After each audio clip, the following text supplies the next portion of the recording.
Salutations tête de nage, je suis le chef et bienvenue dans Mini Menu Manga, l'émission qui passe en revue les animés de la saison. Et aujourd'hui on va causer de Lupin the Third. Ouais, ça veut dire le troisième. Parce qu'il y en a deux autres avant. J'ai pas vu le 1 et le 2 mais ça a l'air sympa. Cette blague était nulle. Oh.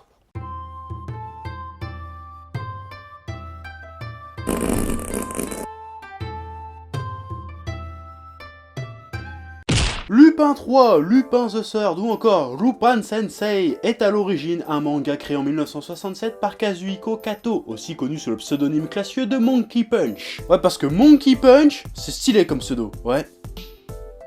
Voilà. Le manga nous narre les aventures de Lupin III, petit-fils du légendaire cambrioleur Arsène Lupin, qui respecte la tradition familiale vu que lui aussi est un célèbre cambrioleur, et aussi un gentleman, ouais ça fait gentleman cambrioleur, t'as compris les bails. On le suit lui et son équipe au travers de différents coups qu'il monte, tout en essayant d'échapper à l'inspecteur Koichi Genigata, qui a juré de le capturer. En gros, pour faire simple, c'est ça les bails de l'histoire, ouais. Bien que le manga original ne compte que 14 tomes, le personnage est absolument méga culte et continue à vivre depuis plus de 30 ans. Il a connu une dizaine de nouvelles adaptations en manga, une vingtaine de téléfilms, des OAV, une dizaine de films d'animation dont un réalisé par Miyazaki et 5 séries d'animation, dont la dernière, l'aventure italienne, est toute récente et c'est de ça qu'on va causer aujourd'hui. Ouais. Alors le personnage a beau être méga cultissimement culte, je le connais pas plus que ça. Enfin si, je le connais évidemment, je connais son nom, je connais un peu le débat, je connais la réputation du personnage, mais j'ai jamais lu le manga et j'étais trop jeune quand j'ai vu l'animé pour m'en souvenir en détail. Donc c'était l'occasion pour moi de redécouvrir le personnage de Lupin 3. Et putain comment c'était cool. Tu sais, j'ai déjà dit plein de fois, je suis un putain de grand fan de Cobra et de City Hunter, tu vois. Et ben Lupin 3, il est exactement dans le même délire que ces gars-là, tu vois. Il est de ces héros à l'ancienne, badass, charmeur, drôle, qui pètent le style et la classe. De vrais bonhommes comme on n'en fait plus, qui se sortent de n'importe quelle situation, même les pires avec un grand sourire et une bonne punchline de beau gosse. Un héros qui fait du bien, un héros qu'on a envie de suivre. Et tout dans cet animé respire cette coolitude coolesque qu'on avait dans les dessins animés d'antan, c'est vachement à l'ancienne, tu vois, dans les histoires, dans tout en fait. Et là tu vas me dire, ouais c'est facile de dire que c'est à l'ancienne, le truc il a plus de 40 piges, mais c'est pas de ça que je parle, ouais. Je trouve, pour t'expliquer un peu ce que je veux dire, je trouve que ces dernières années, allez pour taper large, on va dire les 10 dernières années, les mangas et animés avaient tendance à avoir la volonté de se vouloir plus sombre, plus sérieux, plus complexe, plus dense, tu vois, plus mature. Et c'était très bien, si tu veux, même dans les shonen, même dans les neketsu, il y avait cette volonté-là, tu vois. C'était très bien, on a eu des choses super intéressantes, on a eu Death Note, on a eu plein d'autres trucs de ce genre-là, c'était cool. Il y a d'autres mangas qui ont voulu s'essayer à ce ton-là, qui n'ont pas vraiment réussi. Je pense par exemple à Naruto, ça s'est un peu pété la gueule Naruto à cause de ça, tu vois. Mais, et c'est bien, quelque part. C'est bien parce que quand on a eu cette mouvance-là, on a gagné en maturité, on a gagné en profondeur, c'était cool, c'est tout à fait louable, c'était bien. Mais je trouve que dans le processus, et c'est tout à fait personnel, on a perdu quelque chose, on a perdu ce petit panache, on a perdu cette coolitude, si tu vois ce que je veux dire. Et c'est pas évident d'expliquer ce que je veux dire, parce que c'est vraiment quelque chose de l'ordre du ressenti. Hein.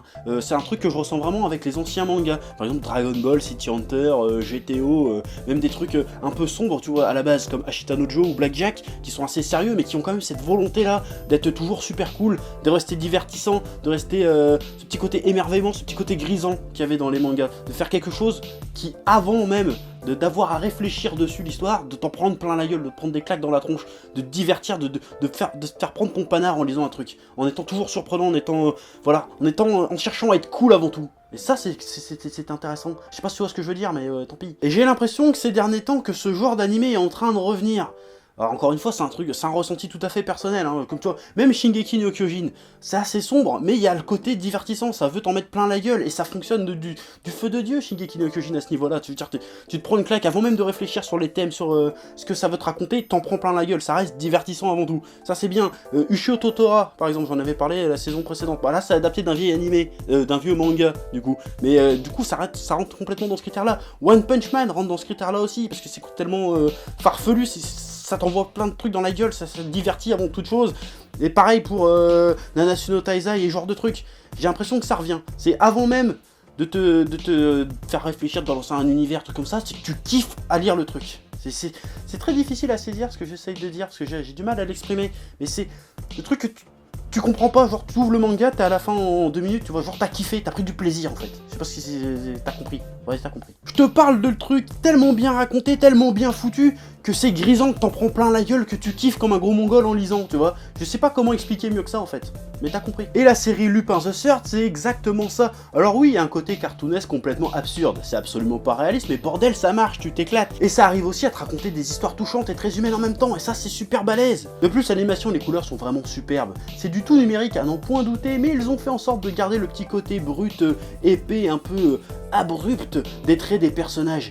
Et le mélange est super beau. Et quand je te parle de trucs pas réalistes, c'est genre le mec qui te sort des gadgets dans sa montre qui ont aucun sens, genre il se déguise, il fait hop, je suis quelqu'un d'autre, voilà, c'est complètement con, mais t'en as rien à foutre parce que c'est cool. C'est un peu comme dans City Hunter ou Cobra, quand City Hunter il tire entre deux rames de métro, c'est complètement impossible, mais putain c'est cool, tu kiffes. Ou quand dans Cobra il sort des cigares, il fait des lasers avec son cigare, ça n'a aucun sens, et pourtant tu kiffes parce que c'est cool. Et les musiques, c'est du caviar pour les oreilles, ce petit côté jazzy disco, bah je sais pas ce que je raconte parce que j'y connais strictement rien de musique, donc je te dis de la merde, mais en tout cas c'est cool. Et cet opening, putain, cet opening 20 sur 20 de putain de 20 sur 20, il est parfait, il déchire sa race. Bref, mate Lupin the Third, l'aventure italienne, et mate même tout ce qu'il y a eu avant, parce que moi le truc il m'a tellement hypé que je vais me mettre à essayer de regarder tout ce qu'il y a avant, hein, j'en ai rien à foutre. Bon, t'as remarqué cette vidéo, c'était pas vraiment super argumentationné, mais j'ai envie de te transmettre ma hype en fait. C'est ça le but de cette vidéo, de te transmettre ma hype, mon ressenti par rapport à cet animé qui a un vent de fraîcheur, qui fait du bien. Ça, j'aime bien ce genre de truc. Donc voilà, je te transmets ma hype, j'espère que je t'ai hypé et que tu vas aller regarder ça et t'intéresser à ça là-dessus. Mais moi je vais m'y intéresser de plus près à ce personnage-là parce qu'il est vachement cool. J'ai kiffé ma race. Voilà, donc maintenant je me casse. Allez, salut.